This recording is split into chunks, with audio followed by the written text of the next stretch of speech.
Buenos días, buenas tardes, buenas noches para todos los que nos escuchan, nos ven desde todas partes de Colombia. Sean ustedes bienvenidos a este podcast de Moto de Colombia, la voz eléctrica de una comunidad que se mueve.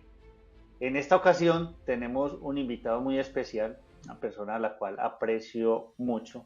Ya lo conozco hace un poco más de 8 años, una persona con la que he compartido bastante en el tema de movilidad eléctrica, no solo hablando de temas del uso de las motos, de sus componentes, sino también en el tema que hemos compartido para hacer pedagogía, reglamentación del tema de la normatividad pues, que nos tiene vigentes en las motos eléctricas aquí en nuestro país, en Colombia. Entonces, nuestro invitado para el día de hoy es el señor Raúl Cadena. Raúl es participante del grupo Moto de Colombia hace más de 8 años. Él, en principio, estaba liderando el grupo Moto de Colombia desde la ciudad de Bucaramanga y es una de las personas con amplio conocimiento en el tema de motos eléctricas, tanto de su parte mecánica, tecnológica y también en la parte de reglamentación, que hemos hecho mucho el tema de pedagogía a lo largo de este tiempo con nuestros personas, pues los usuarios que están adscritos al grupo Moto de Colombia. También, dado por su perfil profesional, él es ingeniero electrónico, es especialista en sistemas de distribución de energía, ha laborado como docente universitario y ha trabajado en empresas de servicios públicos, lo cual entonces le genera amplio conocimiento pues, en el tema y tiene una palabra importante a la hora pues, de hablar con propiedad de las cosas. Entonces, no es más, bienvenido Raúl, una alegría tenerte por acá y adelante muchachón. Hombre, Julián, muchas gracias de vernos nuevamente por aquí retomando el tema de la movilidad eléctrica. Estuvo un tiempo pausado el proyecto, no solamente pues por el lado por el lado mío, sino también de otros generadores de contenido. Estuvo también pausado un tiempo, pero afortunadamente eso está cogiendo nuevamente fuerza, está cogiendo forma y pues sea el momento también para apoyar estas iniciativas. Así es muchacho. Entonces vamos a tener una entrevista muy amena, porque la idea es que así como hice el podcast con Vanessa, sea una conversación que le permita nutrirse a las personas para poder tener estos conocimientos al momento de, ya sea adquirir un vehículo eléctrico como una moto, una bicicleta, una scooter, una monorrueda, pues, o hasta de pronto personas que quieran adquirir un auto, que quién sabe, pues todo puede ser posible, ¿cierto? En este tema de la movilidad eléctrica, nada está cerrado pues a que solamente sean motos, o que alguien quiera en su momento hacer una conversión de un vehículo eléctrico, de un vehículo a combustión a un vehículo eléctrico, que se ha dado también en nuestro país. Entonces vamos a iniciar con las preguntas. Entonces, como primera parte, quisiera preguntarte, Raúl, ¿qué te motivó a iniciarte en la movilidad eléctrica? O sea, ¿qué te dio ese paso o ese impulso como decir, ve, yo me voy a meter de lleno o voy a comenzar a explorar este mundo de la movilidad eléctrica? Bueno, eso data por allá más o menos del año 2002, 2013 más o menos. Aquí en Medellín, que es donde me encuentro, por esos años había un evento que se realizó aquí en Medellín una única vez, lastimosamente, que se llamaba Campus Party. Era una feria de tecnología que es conocida a nivel mundial. En Colombia se había realizado desde el año 2008 en Bogotá. Yo venía participando en los temas referentes a robótica, porque también he trabajado en robótica. Y para ese año, no estoy seguro si fue en, en la sesión del 2012 o la 2013 que se hizo aquí en Medellín, trajeron una moto eléctrica de la marca Energy Motion. Era una Ocean, un modelo Ocean, pero el primer modelito que salió. Y lo trajeron precisamente para explicar tecnológicamente cómo estaba armada la moto, qué componentes tenía, cómo funciona el tema del motor, por qué el motor en la rueda, bueno. Y en esa oportunidad, pues tuve la fortuna, pues como era también parte de las personas que eran conocidas en el evento, de manejar la moto en exteriores, entonces la manejé por la zona de Plaza Mayor, por el lado del Parque de los Pies Descalzos, y viendo cómo se comportaba, yo dije, no, esta vaina hay que buscar la forma de adquirir un vehículo de estos. En esa época era muy costoso, o sea, era más costoso que lo que es hoy en día, y era muy difícil conseguirlas y sobre todo estaban en una etapa de prueba. Entonces, conseguir los permisos de tránsito y eso eran bastante complejos, pues porque no les expedían placa, era un tema diferente, no había regulación de nada. Entonces, dije, bueno, hay que empezar por algo, entonces miremos a ver pros y contras y desde ahí yo me mentalicé que tenía que en algún momento conseguir una moto eléctrica en algún momento.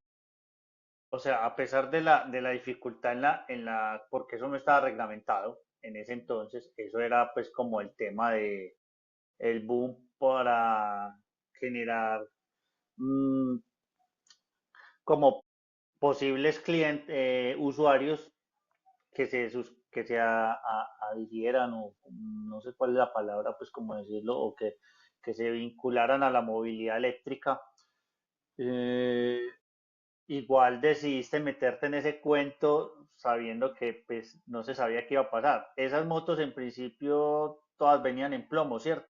Pues en esa época, a ver, de antecedentes a ese evento, se tenía también que en el año 2008, en ese entonces el ministro de Transporte Juan Lozano, hoy en día pues ustedes saben que es periodista, en ese entonces él era el ministro de Transporte y había traído unos vehículos de pruebas también. Digamos que eso era lo que cobijaba en ese entonces el poder manejar esos vehículos. Como era un tema político, ustedes saben que eso demora y toma su tiempo. Pues yo dije, bueno, de aquí a que salga, que baje el precio primero de la moto y segundo, que esto ya como que coja más forma y pues ya empiecen a verlo y masificarlo, pues ese sería el momento idóneo para adquirir una moto. Mientras tanto, uno hace lo que se denomina estudios de mercado y vigilancia tecnológica. Entonces, en ese momento, pues yo dije, no, pues sigamos revisando el tema, miremos en otros países cómo está desarrollado eso, qué pros y contras hay, mientras sale la resolución y mientras bajan de precio. Pero Es venía de que ese antecedente del 2008, que sí, era un vehículo que no había traído el gobierno, entonces, bueno, allá había como cierta cosa, como que dice, ah, bueno, esto va a salir en firme o está pronto a salir, entonces eso le da a uno un poquito más de confianza. bueno, igual luego entraremos pues como en esos detalles porque me queda ahí unas inquietudes porque, eh, o sea, pasaron 5 años que vos viste ese modelo en el 2012, te Ujú. cautivó los modelos de allá Energy, pues que ya no está, mm, y vos tomaste la decisión en el 2017, o sea, la moto la adquiriste en el 2017 o previo antes de que la resolución ahí estaba en ese limbo, pues que eso en algún momento hablaremos de ese tema, invitaremos nuevamente pues como a hablar de eso, que incluso pues sería bueno en ese momento pues integrar a otros compañeros del Grupo Moto de Colombia, como Vanessa también, para hablar de esa parte. Eh, y en ese entonces, porque esa moto tuya quedó exenta, quedó exenta por el tiempo por el manifiesto, pues que eso es otro documento, pues que luego explicaremos. Y para terminar, o sea, ahí ya fue asequible para vos. Ya vos pudiste decir, yo me voy a comprar esta moto en estos momentos, tengo la plata y la voy a comprar. Mi pregunta es, ¿qué pasó en ese lapso entre el 2012 y el 2017? Porque entonces vos usaste moto o cómo hiciste para hacer No, tus desplazamientos durante ese entonces, o moto combustión tuviste.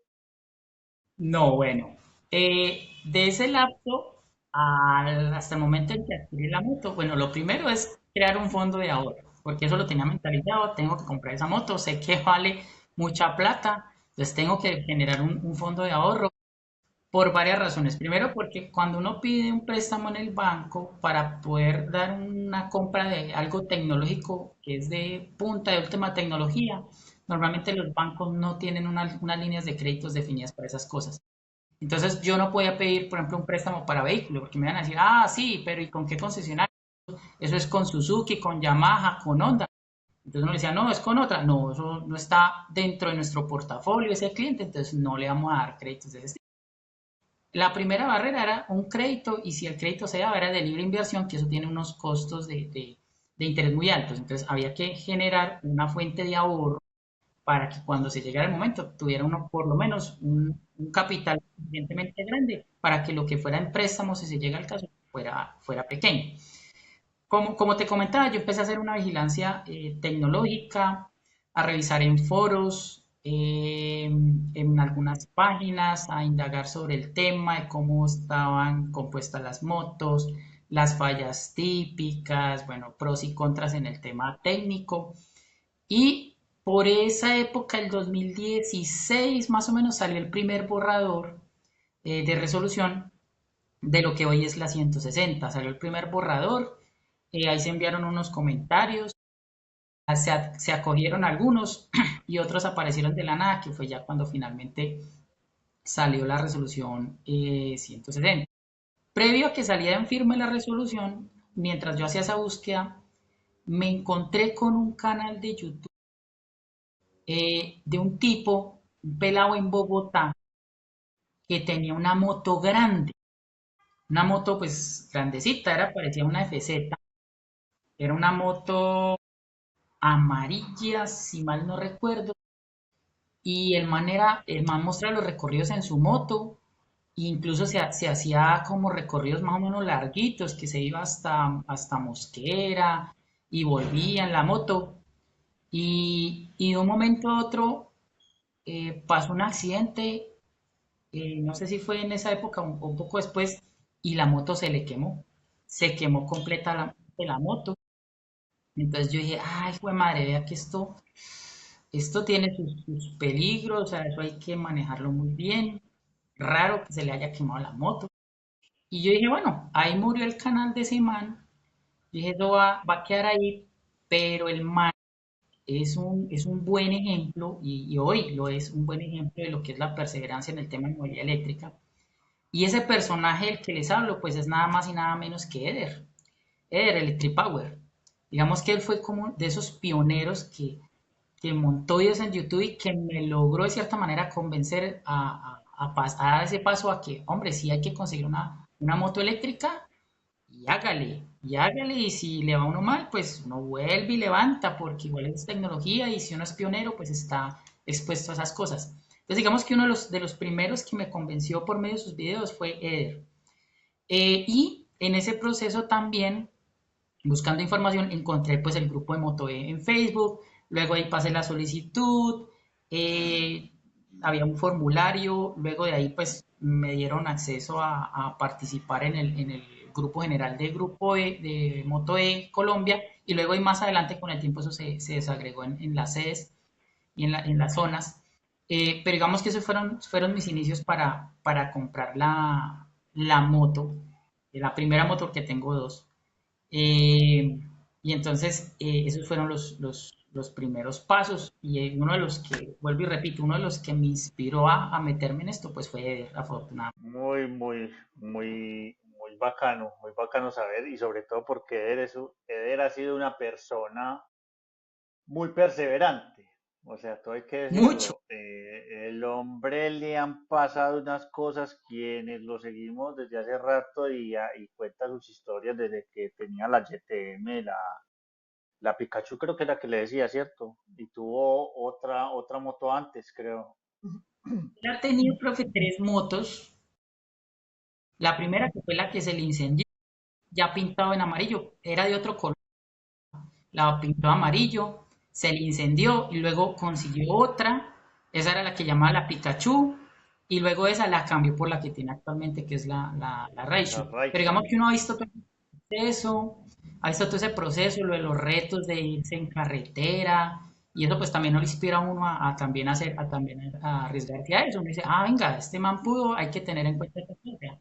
Si él puede, pues nosotros también podemos. Y se ha Así es. logrado y se han demostrado, eso es sostenible. O sea, ahí tiene pros y contras, pero se puede, se puede. O sea, no estamos hablando de tecnología de la nada ni cosas de ese estilo.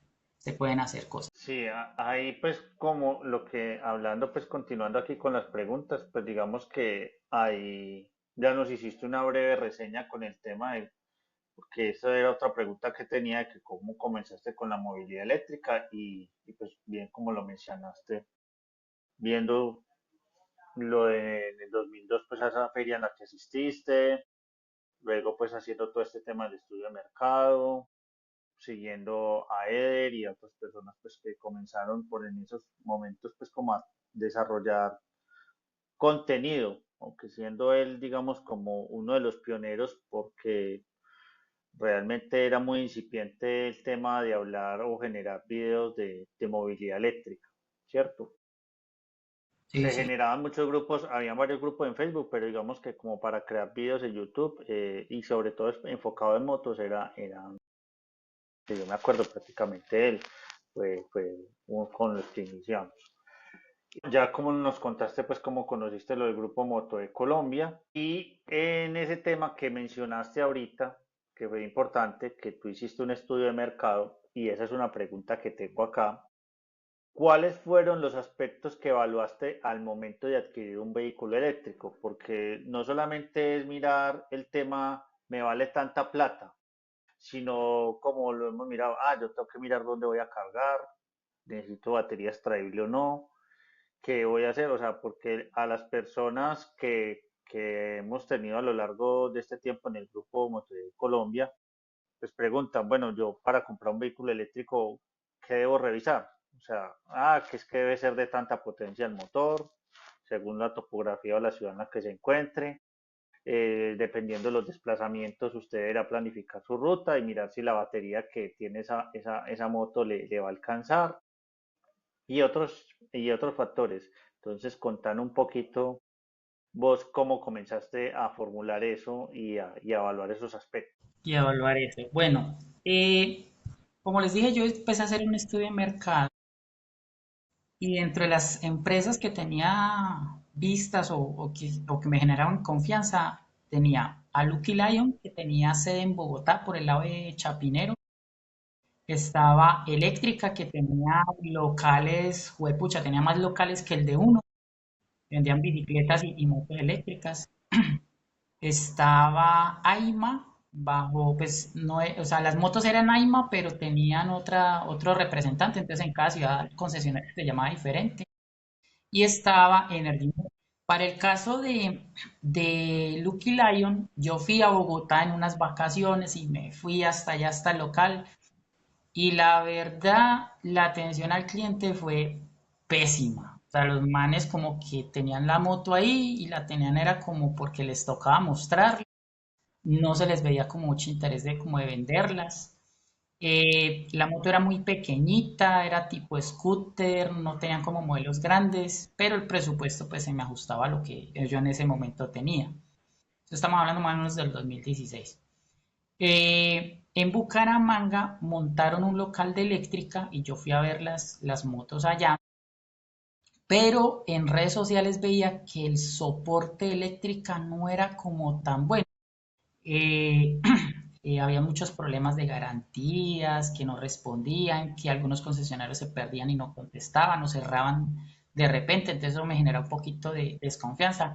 Posteriormente, pues hay un documental de Séptimo Día, si no me falla la memoria, en donde explican bien qué fue lo que pasó con esa empresa. Eso, pues, tuvo intrigas y todo un cuento ahí novelesco, pero en parte de esa falta como de soporte técnico, eso tiene su trasfondo, por si alguien lo quiere investigar, en Séptimo Día hicieron un documental sobre eso. Y estaban las de AIMA, que montaron un local en Bucaramanga, yo fui a ver las motos, y era prácticamente la copia de una Biwis, idéntica, las mismas pastas, las mismas lámparas, los mismos stops, igualita, igualita. Pero los plásticos sí eran diferentes, se notaba como si hubieran cogido los ganchos de ropa, los plásticos los hubieran derretido y con eso derretido hubieran hecho las pastas. Las pastas eran como, no es que fueran como que se parten Muy fácil, sino el frágiles. acabado como de muy mala calidad, como muy tosco el acabado, tenía filos, el pegue de los moldes de inyección era como muy malo. Pues yo dentro de los proyectos que he trabajado también he diseñado moldes de inyección. Entonces se veía que el proceso de fabricación era como regular y precisamente por eso pues bajaban costos. Entonces me dio desconfianza por ese lado, pues la moto no es que fuera fea, pero sí me dará como mis dudas a nivel de calidad. Y el otro era Energy Motion. Entonces, Energy Motion, yo tuve la posibilidad de un concurso de robótica, venir aquí a Medellín, fui, la probé, me fui hasta el pueblito Paisa en la moto, subió bien, yo dije, no, esto tiene la fuerza suficiente, comparadas con las otras motos, la potencia es súper. Yo en ese entonces probé una Maker y probé la que parece la CBR, la Intrepid. La Forest, la Forest, la La Forest. Forest, la que tiene el carenaje, sí, la Forest y la Maker. Pero por costos me daba más o menos para la Maker. Yo dije, bueno, estoy entre la Maker y la que vi en Bucaramanga y pues bien porque en Bucaramanga no había concesionario de Energy Motion. Entonces dije, bueno, ya las tengo vistas, entonces ya no es sino completar la plata y la compro. Bueno, yo estaba en ese proceso de comprarla, todo eso, y no, pues en Bucaramanga al fin no apareció concesionario. Y ya cuando tenía el plante, por lo menos para la AIMA, fui a buscarlos y, oh sorpresa, el local cerrado. Ya cerrado, para el siguiente día cerrado, 3 días cerrado, una semana cerrado. Segunda semana ya no había motos, ya tenía un letrero hacia arrienda y desaparecieron de la nada. Ese concesionario en particular. Entonces yo, ay, tan raro, ¿qué pasaría? No vendieron. Bueno, eh, acabaron con la gente, le dije, no, pues me toca ahorrar un poquito más para la Energy Motion. Entonces yo, bueno, seguía ahorrando otro poquito más y empezaron a aparecer las propagandas de Energy en donde decían, ¿la quiere con batería de plomo o la quiere con batería de litio? Si quiere con litio, le vale como 4 millones más. Si la quiere con plomo, está en oferta. Y entonces yo dije, pues bueno, aprovechemos la oferta, entonces cuadremos el viaje para Medellín y cuando ya estaba casi decidido para irme para Medellín a comprar la moto, resulta que en Barranca Bermeja habían abierto un concesionario de Energy. Entonces dije, bueno, perfecto. Barranca, ya tengo la plata completa de la moto. Entonces cuadré, fui a Barranca, vi la moto, perfecta, bien. Dije, esta es, y dejé la mitad paga porque tenían que traérmela desde Medellín, dejármela en Barranca. Y ya cuando llegó, entonces recién por esos días estaba recién salida la resolución. Entonces yo lo primero que les dije, venga, yo necesito que esta moto quede dentro de las exentas, entonces présteme el certificado de importación para validar que efectivamente llegó a inicios del 2017 y no después, porque si no eso es un problema. Y verificado eso, entonces dije, listo, véndamela, la compro, déme la factura, todos los papeles en regla. Y el primer reto era la autonomía de esa moto porque era una moto, es una Maker, que en su momento venía con baterías de plomo y no daba sino autonomía de 60 kilómetros. De Barranca a Bermeja a Bucaramanga hay más o menos unos 120 kilómetros, tal vez en esa época, pues ya ahorita pues ya hay túnel y bueno, hay ruta alterna, pero en esa época eran más o menos como 120 kilómetros. Yo dije, no, eso no me va a dar. Entonces me tocará hacer una carga en el camino, pero como son baterías de plomo, son 8 horas. Entonces, pagar un hotel a mitad de camino y en carro son 2 horas no más, no. Entonces, no, pagué un camioncito. Fui, la reclamé en Barranca, ya con el plante, fui, reclamé en Barranca, la dejé en la casa del señor el dueño del camioncito y el fin de semana me la llevaron a Bucaramanga y yo contento con mi moto. Y entonces allá tenía moto y andaba en Bucaramanga en moto porque el sitio donde vivo en Bucaramanga, tengo el apartamento en Bucaramanga, queda relativamente cerca al trabajo, entonces yo me iba siempre a pie. Entonces digamos que la moto en ese momento era más por goma que por realmente necesitar la moto para desplazarme. Y ahí ya adquirí la moto y ya eso fue En la dicha. ese, una belleza, una belleza. O en ese tema, digamos que aquí esto conecta con la otra pregunta y es que tú nos mencionaste, listo, adquiriste la Maker y ahorita nos dijiste, tengo dos vehículos eléctricos, o sea, tienes dos motos, yo las conozco, ¿cierto?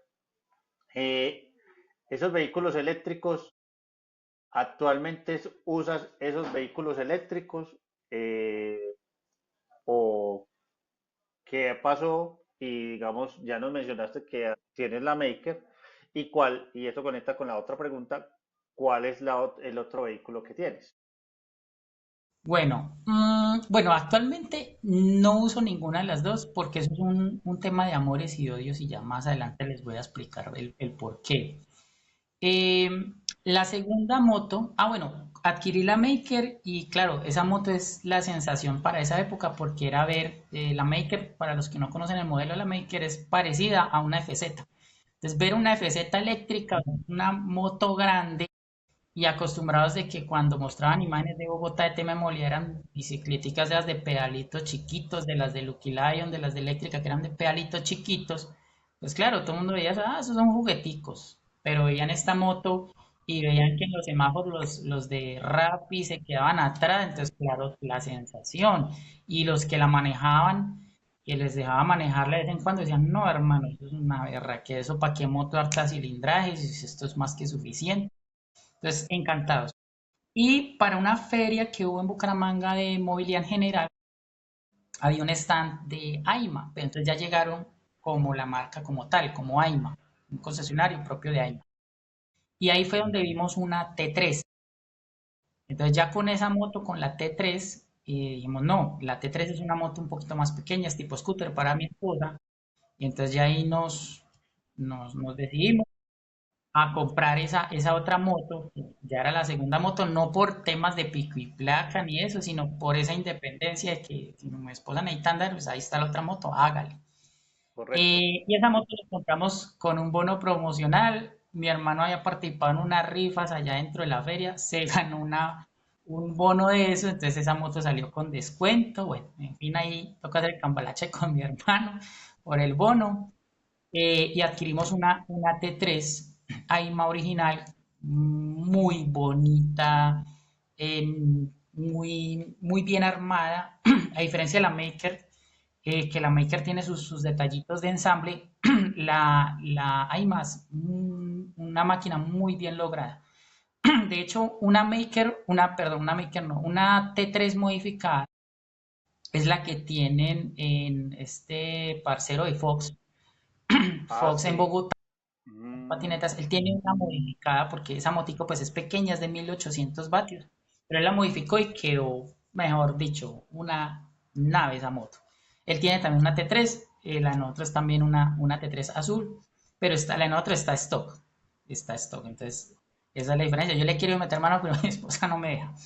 Por el otro lado, con la Maker sucedió que pues obviamente por lo que yo ya había revisado tecnológicamente, las baterías de plomo, que fue con la que yo la compré, máximo una vida útil más o menos de un año, año y medio, y al hacer el recambio de esas baterías, pues al paso del tiempo, como al segundo o tercer recambio, se iguala a una de gasolina. Entonces, en ese punto es el punto de cierre económico, entonces no me daba.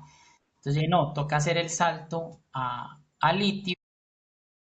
A litio, pasado el año, yo ya había entrado a modificar los parámetros de la moto, ya había jugado con eso, ya había bajado software, había desarrollado algunos hardware electrónico para poderme comunicar con la moto. Entonces ya había hecho ese cacharreo, ya la había desarmado toda, la había vuelto a armar, entonces era como la moto de pruebas. Y entonces se dio el momento, dije, bueno, vamos a comprar las baterías. Y en ese momento el único proveedor de baterías que había era Alibaba. Entonces en ese proceso de comprar las baterías en Alibaba se generan como dos opciones. un Alibaba paréntesis, es qué un... pena ahí, Dale, Raúl, dale. qué pena interrumpirte.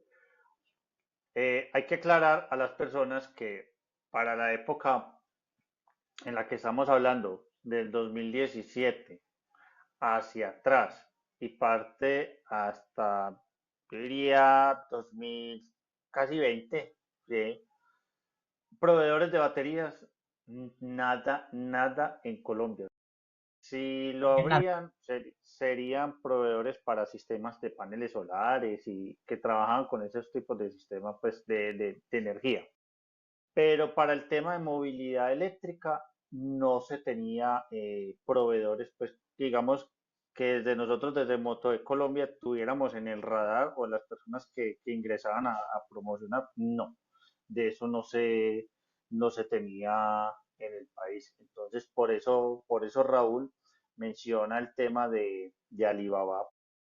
No están pagando ni no están haciendo ninguna promoción, pero digamos que él se hizo el tema de arriesgarse, por así decirlo, porque usted es una compra internacional que va a ingresar acá al país. No sabemos las condiciones en las que va a llegar, si llega bien o si tiene algún defecto, pero que bueno, ya él nos irá contando ese detallito y dale, muchacho. Bueno, entonces en ese momento no teníamos proveedores de baterías, entonces habían dos formas. Una era Alibaba y la otra era AliExpress. No mencionamos a Amazon porque Amazon en esa época nada de baterías, nada, ahora apenas las que vendían eran las de dedito, de las de el control remoto y ya, que eso era níquel cadmio y eso no servía. Y entonces hay las dos versiones. En Alibaba, Alibaba es una plataforma para importación de materiales y equipos desde China, pero en volumen. Es decir, cuando yo voy a contratar con Alibaba, es porque tengo un contrato con una empresa en China que me va a traer por miles o por cientos según el producto. Entonces, cuando yo le voy a decir, no, venga, es que necesito una sola batería, eso se vuelve complicado porque ellos le dicen, listo, yo se la vendo, pero yo no se la envío. Usted contrate el barco, contrate el container, contrate la gente de aduanas allá en China y acá en Colombia. Entonces se vuelve un enredo. Y lo segundo es que como te venden una sola, normalmente esa es una muestra. Entonces esa muestra viene con ensamble pues no muy prolijo, no de línea. Entonces podía traer muchos defectos de fábrica y sobre todo las garantías. No habían garantías de que, es que me salió mal, me la devuelvo. No, hermano, voy a contratar barco de vuelta. Eso era muy complicado. Entonces hice la búsqueda por AliExpress, que en AliExpress es básicamente la misma plataforma, pero el menudeo. Entonces en esa plataforma sí habían varias empresas que aparecían ahí que podían ensamblar las baterías como uno las necesitaba y que estaban como dentro del rango de precios y todo de lo que yo necesitaba. Yo me decidí por una empresa que había ahí. La batería original de una Maker es de 72 voltios, 32 amperios en plomo y por el volumen me daba para una batería de 72 voltios hasta 70 amperios hora. Y habían dos tecnologías. La NMC, es níquel, cobalto, manganeso, y estaba la LFP o litio hierro fosfato o LiFePO4. Entonces yo dije, no, pues por características técnicas y de robustez y por el tema del incendio que había sucedido con Eder y todo el cuento, yo dije, no, eso tiene que ser en litio hierro fosfato. Tiene que ser en litio hierro fosfato.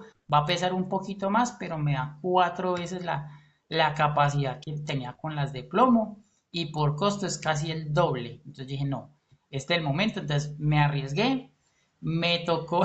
El problema ahí fue para pagar la batería. La batería en ese entonces me valió como 7 millones, creo que me valió, 6 millones, casi lo que valía la moto. Pero entonces yo dije, no, venga, voy a hacer la compra y el primer problema fue cómo la pago, porque hacer transferencias internacionales eso es de alto riesgo, corre un riesgo de que no haya retorno de eso porque se hace por fuera de la plataforma de AliExpress.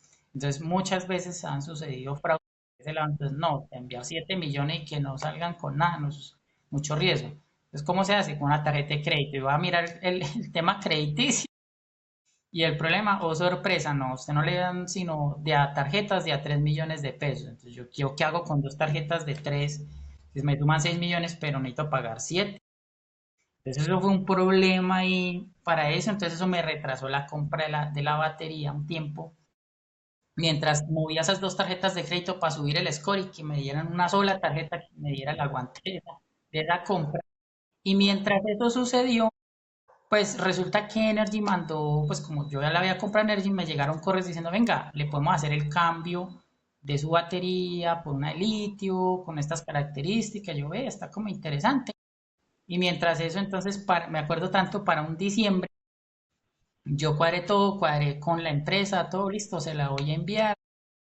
Ya cuadré lo del camión, el camión sale de aquí un 3 de enero, después de esas fiestas de primero de enero, fin de año, y sale el 3 de enero para Medellín. Eh, y listo, yo tengo la moto lista. Ustedes me dirán, cuando llega allá les hago el giro. ¿Cómo hace? Me dijeron, no, cuando llegue aquí usted nos hace el 50% y cuando la tengamos lista usted puede venir acá a la prueba y nos da el otro 50%. Yo, listo, perfecto, cuadré todo. Se llegó el 3 de enero y el camión no llegó. Y yo, ve, ¿qué pasó en Guayaquil, el man del camión? ¿Qué pasó? Bueno, en todo caso fue que el man no llegó. Pasaron 2 días, yo llamé al man del camión, ¿qué había pasado? No, que es que se accidentó, que no sé qué, bueno, buscar otro transportador, busqué otra Bueno, transportista, y mientras buscaba la otra transportista, a la semana siguiente, pues llamé a Energy y no me contestaban, tan raro. Eh, por Facebook, no me contestaban, por WhatsApp, tampoco, yo, esto está muy raro, ¿qué pasaría? Y yo busqué y busqué y llevaba así ya como 3, 4 días tratándolos de contactar y nada, tan raro. Y en Bogotá tampoco. Y, se me hizo muy raro cuando veo en una primera plana del colombiano que dice famosa empresa concesionaria de motos eléctricas se incendia en Medellín. Y yo no puede ser. Primero la que me salvé, porque mi moto hubiera caído ahí en ese incendio. ay, Y segundo, las cosas pasan por algo. No, pues bueno, no hubo de otra, tocó traer la batería de China, qué carajo. Entonces fui, hice el papeleo en el banco, eso ya fue para febrero, hice el papeleo, por fin me dieron la tarjeta de crédito, una Gold que hasta hace poquito la cancelé, eso es mucho karma, pero bueno, la cancelé, no porque no la hubiera terminado de pagar, sino porque eso es ahí ay, un no, no, mal no, no, no, necesario. no. Uy, Pero bueno, listo, entonces ya tenía el ahorrado de la plata, tenía la tarjeta de crédito, ya no más faltaba hacer la compra. Listo, seleccioné, hice la compra y a cruzar los dedos de que primero que la batería llegara. Eso era lo primero.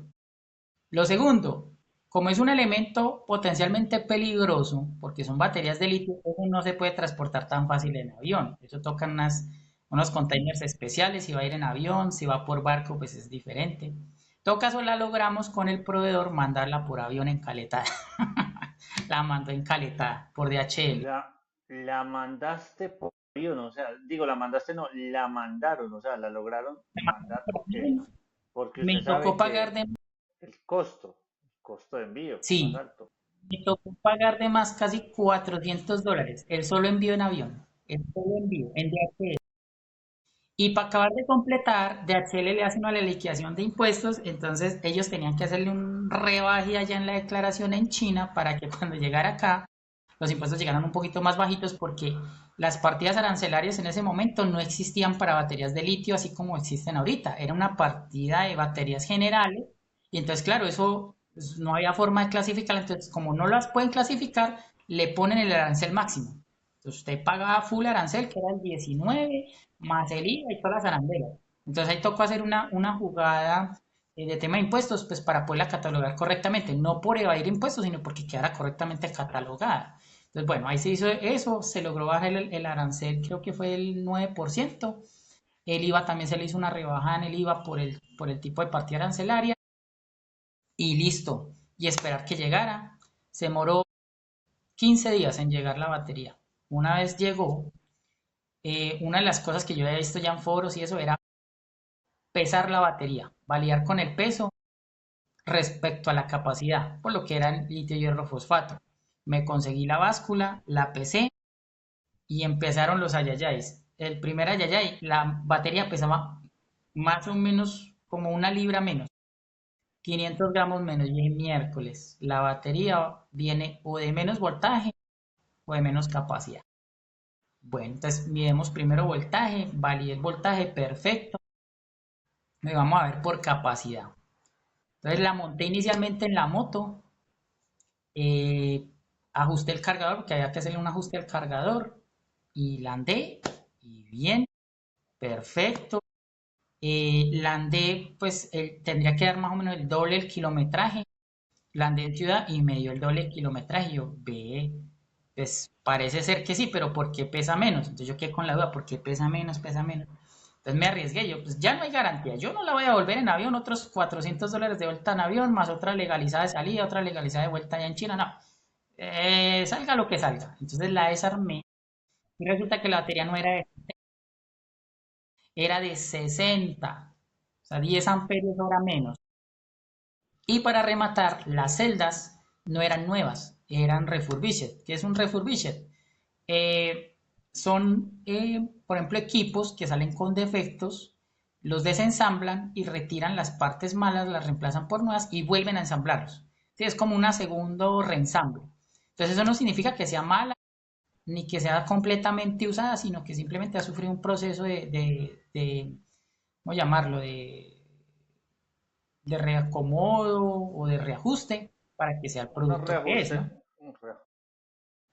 Me di cuenta que las baterías realmente no sumaban los 70, sino que sumaban 60, incluso les habían borrado, se tenía un código de barras cuando uno lo escaneaba salía el código 72 voltios, todo el lote, entonces ellos lo habían tratado de borrar, pero en algunas se les escapó y ahí quedó la evidencia de que no eran para 70, sino cada celda tenía de 32 amperios hora en paralelo, entonces daba como 64 amperios hora, pero como no eran 100% nuevas, pues eso tenía pues su poquito de gradación. Y ahí la tuve, yo esperaba con esa moto tenerla, con esa batería, por lo menos unos 8 a 10 años. Así la tuve en Bucaramanga hasta el año, bueno, se vino pandemia, la moto estuve estacionada, pero pues la recargaba y la andaba en el parqueadero para el tema de la batería. Teníamos ya la AIMA y lo mismo, la cargábamos y eso. Y pasada pandemia, la moto de mi esposa, pues por cuestiones también de la pandemia, ella se trasladó a Pasto, ella es de Pasto, y tiempito después de que ella se trasladó, mandamos la moto para Pasto. Y allá esa moto, la AIMA, literalmente fue un mototaxi, literal, porque habían restricciones de pico y placa, bueno, de todo. Y como esa moto ya era exenta y tenía ya placa, o sea, ya por ley podía andar en cualquier lado, sin pico y placa, sin ambiental, sin nada de esas cosas. Ya tenía la placa, estaba en regla, todo, el SOAD y todo. Entonces, esa moto, mejor dicho, fue el desvaria ya. Y le dieron caña, como dicen los españoles. Ustedes no se imaginan. O sea, esa moto le dieron de todo. Es una 1800, pero le hacían subir una loma súper empinadas. En Pasto también unas lomas muy empinadas. Con dos gorditos. No, hermano, o sea, esa moto, cero fierro. Chiquitica y todo, pero es muy buen fierro. Así siguió el tiempo hasta que ya en mi caso de la Maker, un día con estos inviernos que hay aquí en Medellín, la ciudad de la eterna llovedera, eh, en uno de esos ajustes que le he hecho a la moto, lastimosamente quedó con un espacio muy pequeño donde queda el case de la batería, el envoltorio de la batería, y por ahí se entró el agua. Ese día me pasó algo curioso, fue que la moto, llegué aquí al apartamento y la moto la apagué, pero la moto siguió prendida, o sea, apagué el switch y ella seguía prendida, como si nada, los stops prendidos. Y yo, venga, ¿esto qué pasó? Esto está como en corto, tan raro. Como era un corto y estaba mojado todo, yo dije, no, esto hay que desensamblar de una vez y aislar el corto porque esto se puede incendiar. Y una vez se me vino a la mente lo de, no, está me puede incendiar acá, en el parqueadero, y no me puedo dar ese lujo. Entonces rápido la desarmé, la aislé y la dejé aislada. Ya la logré apagar, la batería la extraje, la puse aparte, que en caso de que se incendiara, pues se incendiara ella sola y no afectara nada alrededor. Y listo, y quedó así. Y ya después, pues volví la ensamblé, volví a armé, pero entonces la moto empezó a dar menos autonomía, se me apagaba de la nada.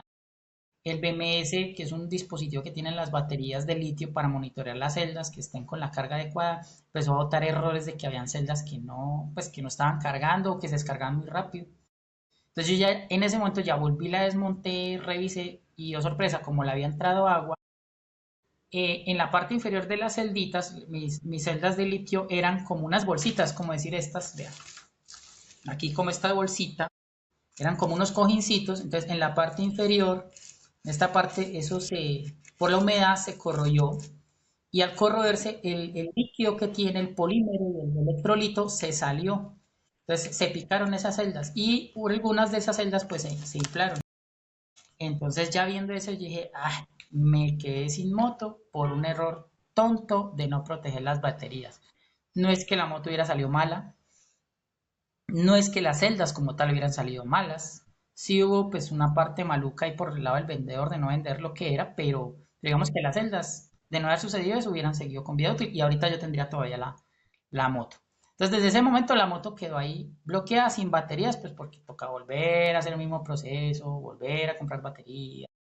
De ahí ya habían pasado 4 años, a 17, a 18, a 19, a 20, a 21, sí, 3 años larguitos, casi 4 años.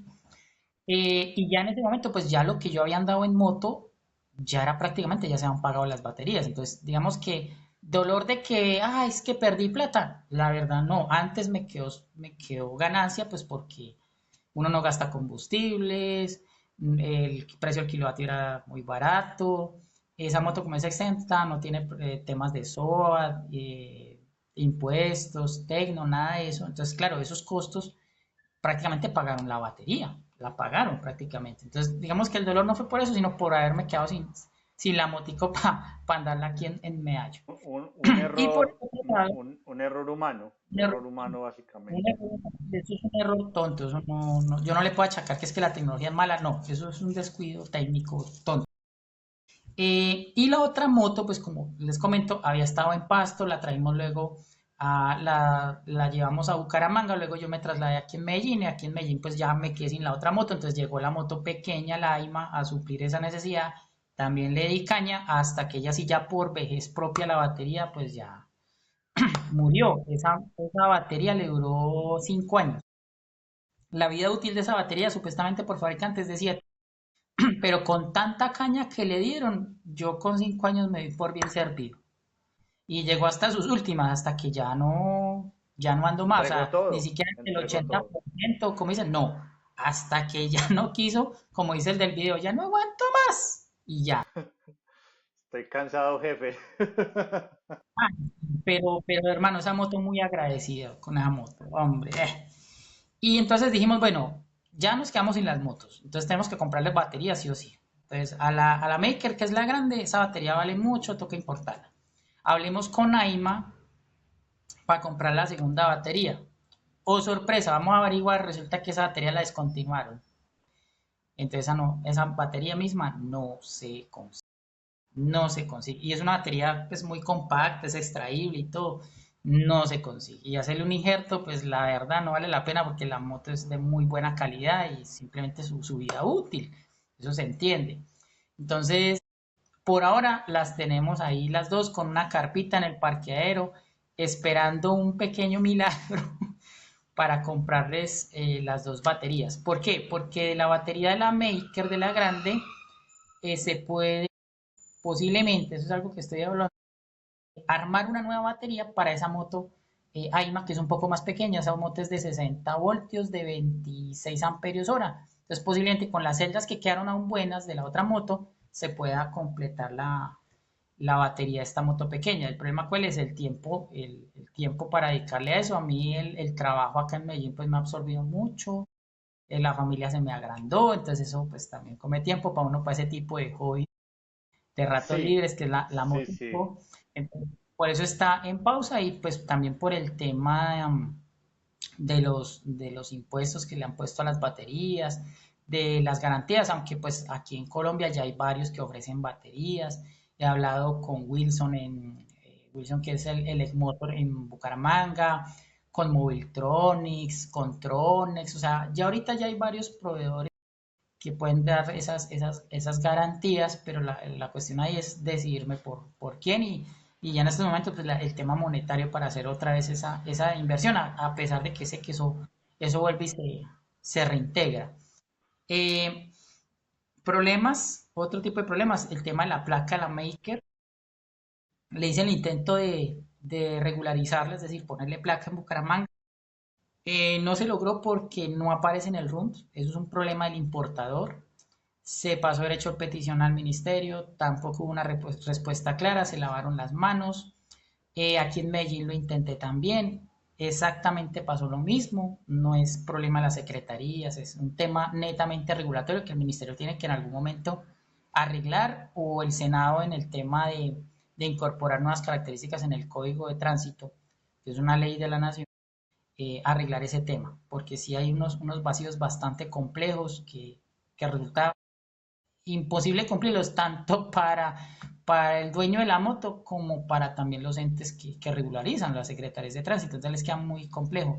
También se peleó mucho por el tema de la técnico-mecánica en varias ciudades. Hay ciudades en donde habían motos, pero no habían sede para hacer la revisión y los de tránsito se iban a parar. Entonces tocaba ir a hablar con las secretarías, decirles, venga, es que mientras no haya un CDA usted no me puede poner esto porque usted como me da garantías de movilidad, si me la retienen me toca con tutela, bueno, una serie de cosas Sí, legales esos, para garantizar que en esos sitios pudieran circular. Eso se hizo también con la gestión de Motoe. Bueno, eso sí hizo una gestión en el tema regulatorio bastante fuerte mientras ya los CDAs aparecían. Y bueno, esos son como los odios que yo llamo de tener los vehículos eléctricos por ser una tecnología emergente. A veces las leyes van muy atrás a paso de tortuga y la tecnología sí va extremadamente rápido y lastimosamente los legistas normalmente son gente que no conoce el tema, o son abogados, o son economistas, o son periodistas. sí.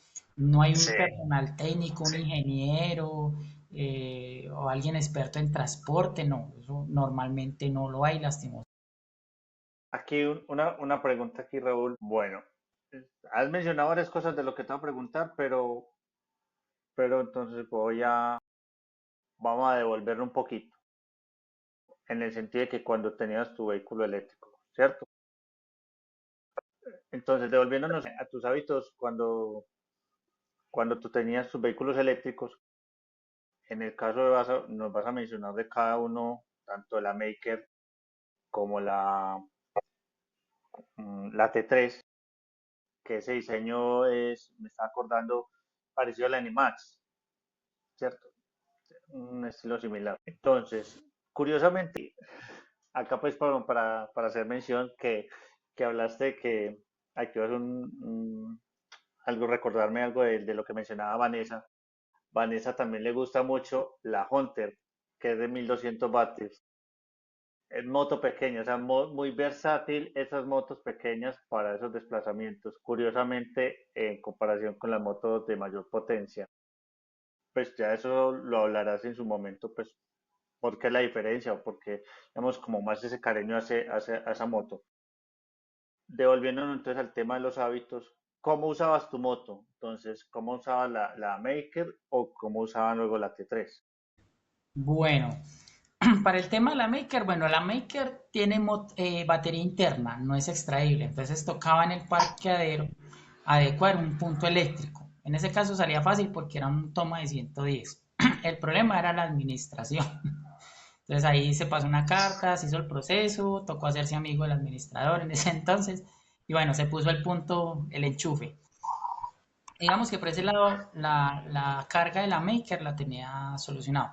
Adicionalmente, en la empresa que trabajaba en ese momento en Bucaramanga, pues estaba promocionando el tema de movilidad eléctrica, entonces también pues ahí dentro de ese movimiento pues también se habilitaron algunos puntos eléctricos en Bucaramanga, en la misma empresa, precisamente para promocionar eso, el tema de movilidad eléctrica, entonces digamos que tenía tanto energía en el trabajo como en la casa disponible. El hábito cuando tenía la batería de plomo era no dejarla bajar más o menos hasta el 30% y casi siempre mantenerla full. Siempre que se podía mantenerla full en plomo, mantenerla full, full, full, porque los sistemas en batería que utilizan batería de plomo, este tipo de celdas, tienen mejor vida útil si se mantienen siempre cargadas. O sea, no es tanto el ciclaje, sino mantenerlas dentro de sus rangos altos de tensión, de voltaje de vida útil. Entonces yo cuando estaba en plomo la tenía bien cargadita, no pasarme de la carga, la temporizaba o le dosificaba la energía, le ponía un medidor de energía y le dosificaba cuánta energía debía. Pregunta, qué pena interrumpirte. ¿Qué te refieres no pasarte de la carga? ¿No? Porque, pues, por explicarle esto a las personas es no dejarla conectada mucho tiempo, o a qué te refieres con esa parte, o no la voy a dejar subir a tanto al 100%, la voy a bajar al 90%. Bueno, ¿qué pasa? Lo que es que en plomo las baterías normalmente son baterías de 12 voltios que están conectadas una detrás de la otra. El cargador tiene un sensor que cuando llega al voltaje máximo de carga, él deja de cargar y ahí se asume que todas las baterías están. En las baterías de plomo, como no se maneja un gestor interno de carga, un BMS, a veces una de las baterías carga un poquito menos, o sea, no llega al voltaje máximo, sino que un poquito por debajo. Entonces, el cargador siempre está esperando ese voltaje máximo.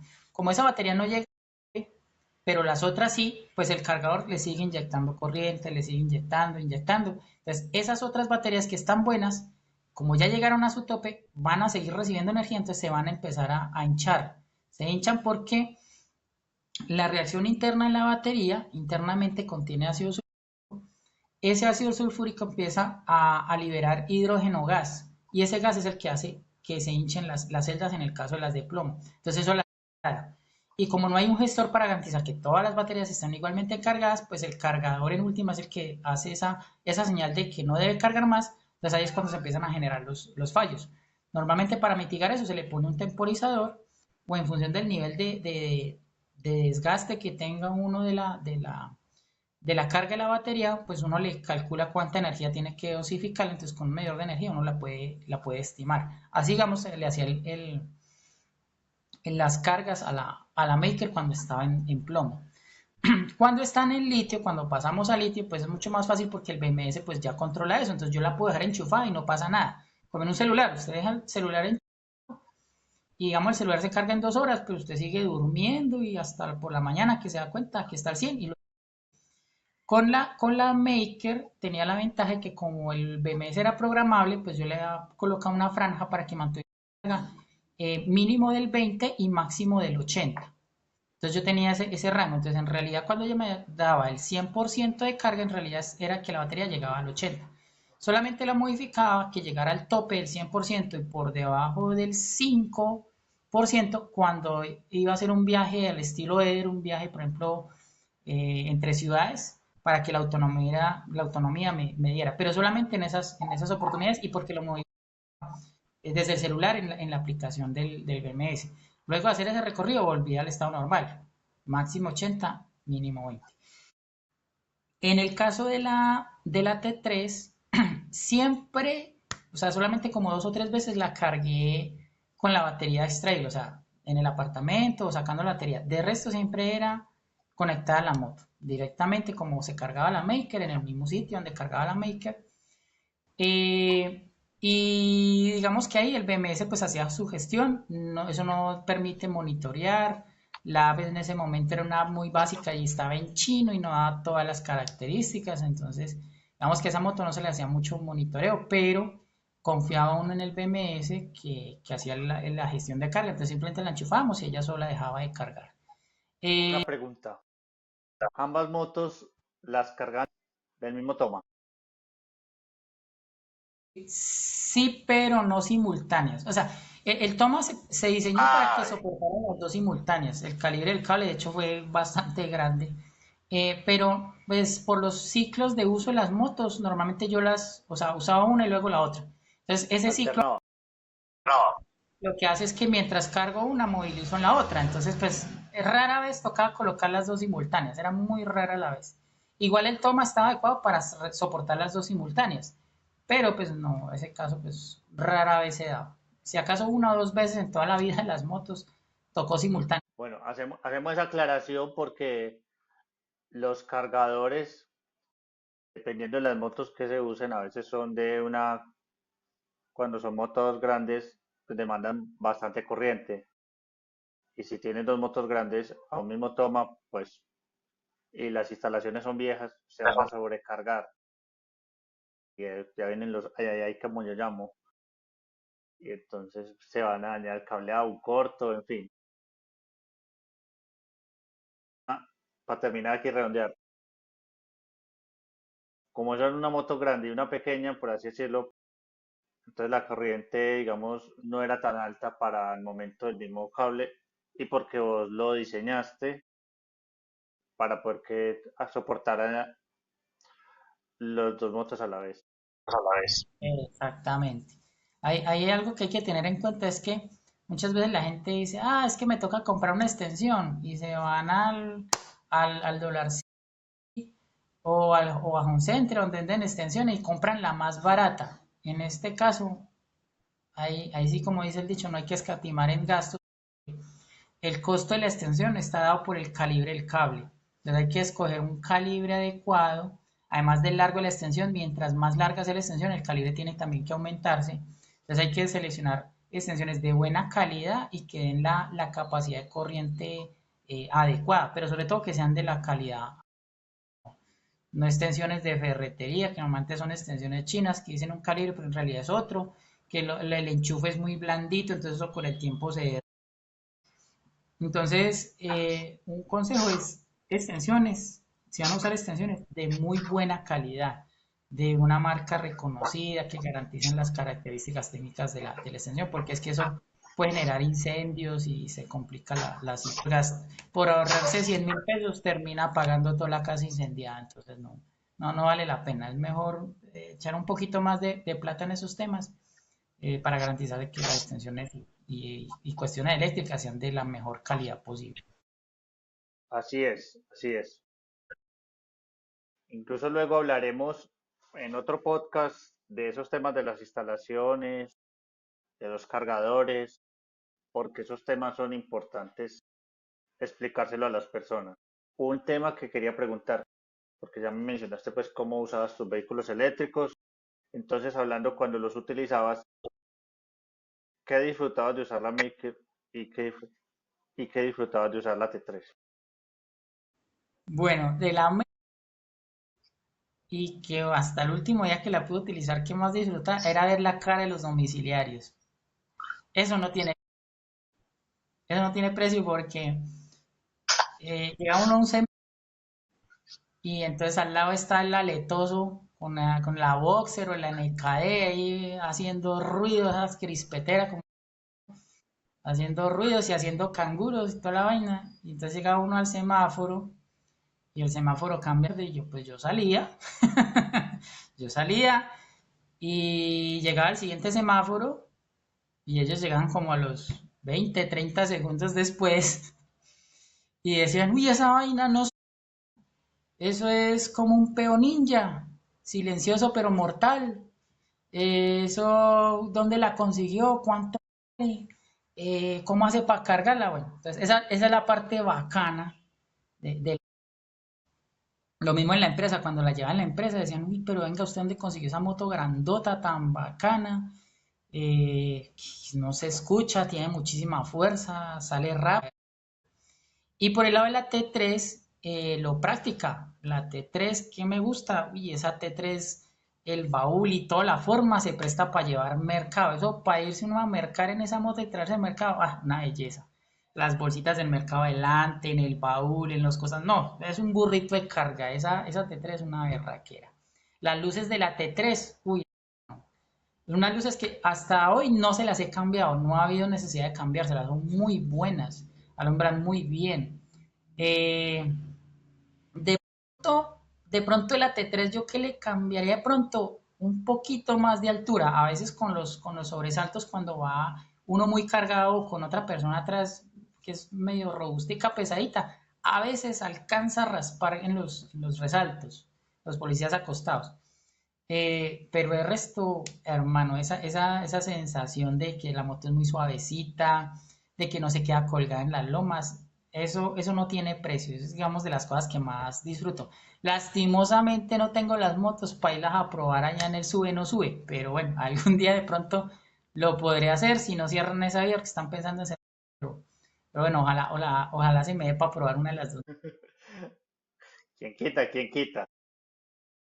Sí. Ya la subieron, Fox ya subió con la rueda, eso fue bueno, y subió bien, con la rueda, con una monorrueda, eso fue excelente.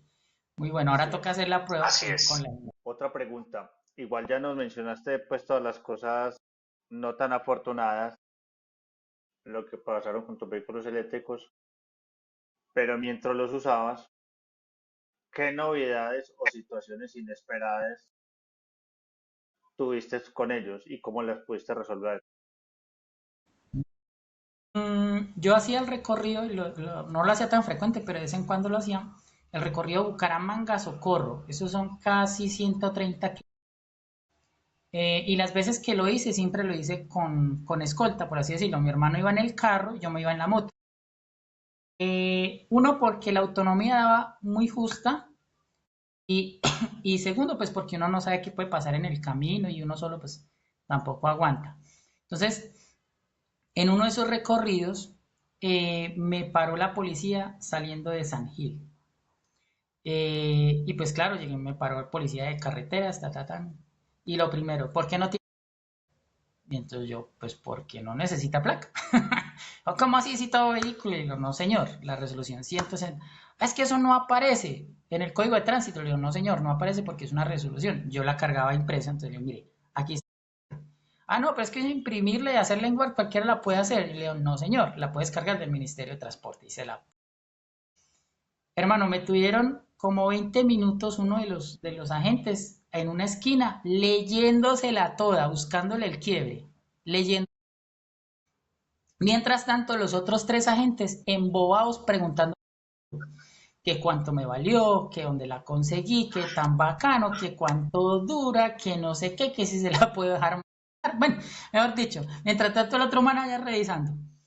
Duraron 20 minutos. Cuando por fin revisó, dijo, no, sí señor, usted tiene toda la razón. Dijo, solamente me parece riesgoso de que esta moto no le estén exigiendo el SOAT, porque eso sí es un tema de riesgo y pues eso es beneficioso para el conductor. Le dije, sí, pero lastimosamente no se ha podido matricular, no la dejan matricular, la regulación tiene vacíos y no permite matricularla.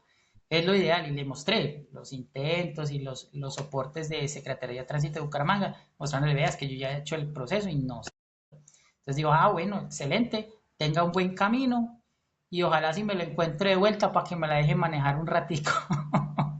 Digamos que esas cosas de temas de tránsito me pasó ahí. En Bucaramanga me pasó una vez, pero la vieron que era eléctrica y no. Además que yo ya había hecho algunas socializaciones con algunos agentes de tránsito, entonces ya en algunas de esas ya me habían visto, ya conocían la moto en los retenes, entonces simplemente pase. Ya, así como novedades, eso, que nos han pasado esas cosas. Con la T3, uy, en la T3 nos... Y entonces, claro, decían esto, apáguela. Nosotros, sí, pues que está prendida. Y después que no suena, sí, porque es eléctrica. Y eso es un desenchufe y cómo se carga y venga, ¿y usted por qué están dando si tiene si estamos en pico y placa? Entonces nosotros, mira, es que por ley no tienen pico y placa, eso es por ley, ni siquiera es por resolución. Entonces lo mismo hacer una evangelización ahí. En Pasto sí nos pararon varias veces, unas 4 o 5. En Pasto nos tocó sufrir con la moto, fue el cambio del neumático, una vez que tocó cambiarlo para poderlo reparchar. Fue complicado porque por el tema del motor y eso, allá no son como muy prácticos para eso, entonces tocó con mucho cuidado y uno ahí encima para ese cambio, pero se hizo el cambio y perfecto, no hubo ningún inconveniente. El señor del montallantas aprendió cómo le cambia una llanta a una moto. Digamos así, cositas que nos hayan pasado, esas de novedades y esas, con el tránsito y con la gente de donde se despincha las motos, básicamente ha sucedido. Pues porque hay otra pregunta que tenía era los retos que has enfrentado al usar el vehículo eléctrico.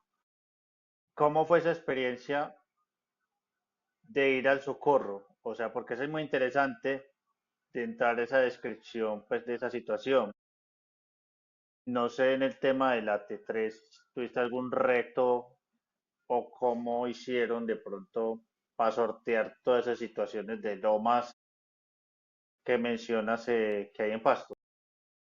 Bueno, en el caso, bueno, primero con la Maker. Entonces, la Maker, cuando se le cambió a uno de los retos era, vea, por el cálculo de autonomía, ya conociendo la batería, el tamaño real de la batería, me da aproximadamente de entre 130 a 135 kilómetros de autonomía. Entonces dije, bueno, eso me da justo para ir de Bucaramanga al Socorro con una sola carga, sin carga. Entonces dijimos, Entonces, el primer reto fue dosificar la energía subiendo el cañón del Chicamocha. Eso fue, pero qué tortura. Es una tortura psicológica, pero hermano, usted no se imagina. Porque usted baja al cañón del Chicamocha hasta el cañón abajo y usted pues va recargando, pero usted salió al 100% de Bucaramanga, entonces usted va full y no va a cargar de ahí, no va a cargar más. Solo el pedacito plano ahí salen de Bucaramanga, pero eso lo recupera llegando abajo al cañón del Chicamocha. Luego subiendo, la moto tiene que hacer más esfuerzo porque es pura subida y es adelante camiones y bueno. Entonces, claro, empieza uno y acelera y se ve que la carga se baja y entonces uno, uy, ya no puede ir tan rápido y eso suba y suba y suba y suba. Entonces había un checkpoint que es el Alto de Aratoca.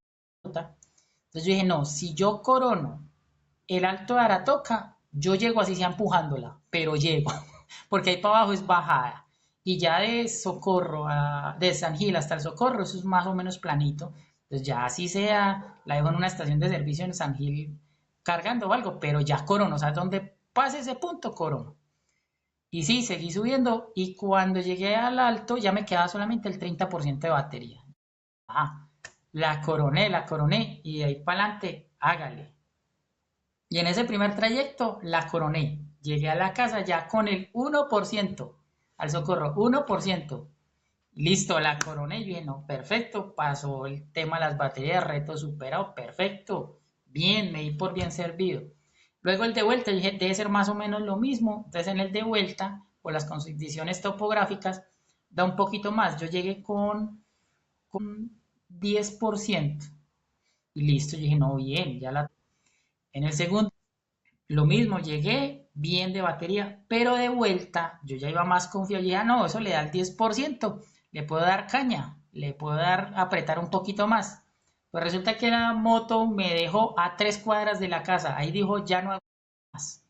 Y no me dio más batería ni porque le corriera BMS, nada, nada. Dijo, ya no tengo ni un electrón más que darle a esta vaina. Hasta aquí llegué, entonces me tocó empujarla a 3 cuadras, pero llegué al y ya, y luego se la presté a un muchacho, un ingeniero, que dijo, no, préstemela que yo me la voy a llevar para, ¿qué pueblo era eso? Eso era como para el lado de Guatemala. Entonces yo le dije, venga, yo ya hice el reto, tenga en cuenta la cosa, váyase preparado así, y ese fue, se fue, y ya es una historia que usted nos contará, Julián, porque usted fue el que hizo esa ruta, también con su novatada ahí, pero después en otro podcast nos lo contará cómo le fue en esa. Así es, así es. Bueno, y para la T3, el reto eran las lomas. Entonces, para las lomas, pues, lo primero, venga, yo intento solito, sin carga, a ver si sube una lomita que va cerca a la casa, que es bastante pronunciada. Si es capaz de subir esa, pues por lo menos sabemos que nos mueva. Primer intento subió bien. Segundo intento vamos con mercado, subió bien. Y luego con la tercera, con una prima de mi esposa que es bastante rica. Perfecto. Lentico, eso sí sube súper lento, como a 10 por hora, pero la sube. Problemas de la T3 en ese aspecto que por el tipo de batería, es una batería níquel-aluminio, el voltaje se va bajando, entonces ella va perdiendo rendimiento de fuerza a medida que se va descargando la batería, a diferencia del litio hierro fosfato que es muy, muy homogéneo. En esta sí, a medida que se iba descargando, entonces va mermando. Entonces ahí sí, había que tener la precaución de que la moto tenía que sí o sí ir full si yo quería pasar esa loma. Tenía que ir full. Si ya tenía menos por ahí de un 60%, por lo menos con una persona rústica o un mercado pesado, no daba. Tocaba ayudarle en la subida. Luego la traímos aquí en Medellín y ya pues aquí en Medellín pues ya la batería ya tenía su uso, ya estaba bastante trabajaba la batería y aquí pues la probamos en las lomas que hay por el lado del barrio Buenos Aires y ahí en una oportunidad con otra prima que íbamos de mi esposa nos tocó empujarle una cuadrita para coronar una lomita y ya y llegar porque ahí ya la moto pues no dio por torque, no dijo no, quemo el motor. Pregunta, eso, al ir tan despacio, que mencionaste casi 10 kilómetros por hora, no se corre el riesgo de que se queme el motor. Sí, se corre ese. Eso sucede sobre todo cuando uno configura mal el controlador, porque el controlador va a dosificar la máxima potencia posible para hacer que el motor se mueva, tratar de buscar el. En la AIMA eso está stock, entonces digamos que el controlador entra en modo protección y corta, y no deja que el motor llegue a ese punto. Sí se calienta y se calienta bastante, pero no deja. En el caso de la Maker, pues yo no la llevaba ya a ese punto, pero hay que tener en cuenta que el controlador es ajustado, o sea, ese sí es reprogramado, entonces ahí puede uno a veces pasar de la raya de los valores límite y uno puede correr riesgo de quemar el motor o incluso quemar el controlador. Eso sí hay que ser muy, con muy manita para poder ajustar eso, para llegar al punto correcto, porque sí se corre ese riesgo de llegar a quemar el motor por exigir más la moto. Eso sí puede pasar. Y ir tan despacio, o sea, es que ni siquiera es porque uno quiere ir despacio, porque es el torque máximo y la velocidad máxima que alcanza a dar en esas condiciones. Entonces a veces sí puede correr uno el riesgo si está mal configurado. Si no, Jason es experto en quemar BMS. Después hablaremos de eso.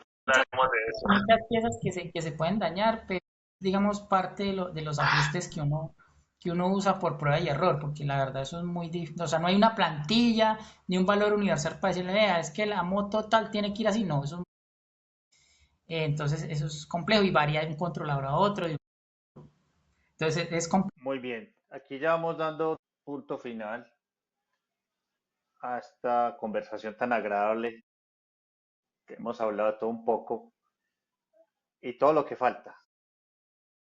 Queda para otro episodio más. Quisiera revisar con vos estas tres últimas preguntas.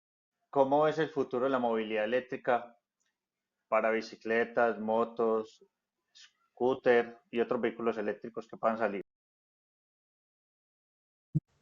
Hay que tener en cuenta que tecnológicamente hay viabilidad. O sea, los vehículos eléctricos ya con la tecnología actual están muy bien desarrollados, los procesos de fabricación ya son más estandarizados, hay calidades buenas en vehículos eléctricos, tanto en motos como automóviles, patinetas y demás.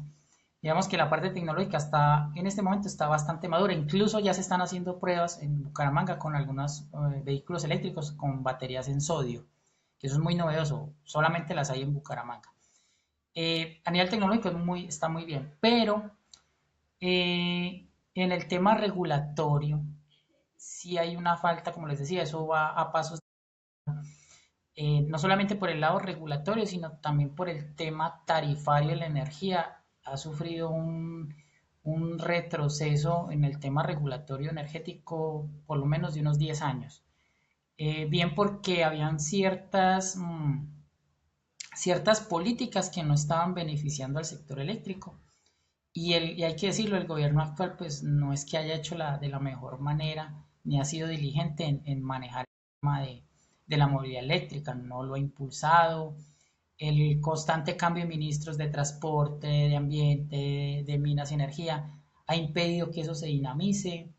La entrada de impuestos, porque en este gobierno se volvieron a poner los impuestos full de aranceles e IVA para la importación de estos vehículos, eso no ayudaba a que eso despegue. Y un constante ataque al empresariado, eso ha dificultado mucho, particularmente en este gobierno, para no nombrar una persona.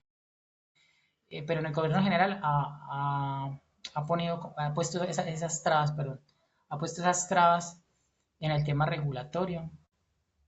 Hay que hacer mucha pedagogía sobre el tema de la 160, que aquí en Medellín particularmente veo mucho ciclomotor no eléctricos, que son ciclas que les han adaptado motores de combustión, pequeños motores de combustión, excediendo las características de la 160 y andan por ciclorrutas, andan sin casco, bueno. O sea, una serie de cosas que desde las secretarías de tránsito deberían empezar a ponerle cuidado y a regularizar, pero como debe ser.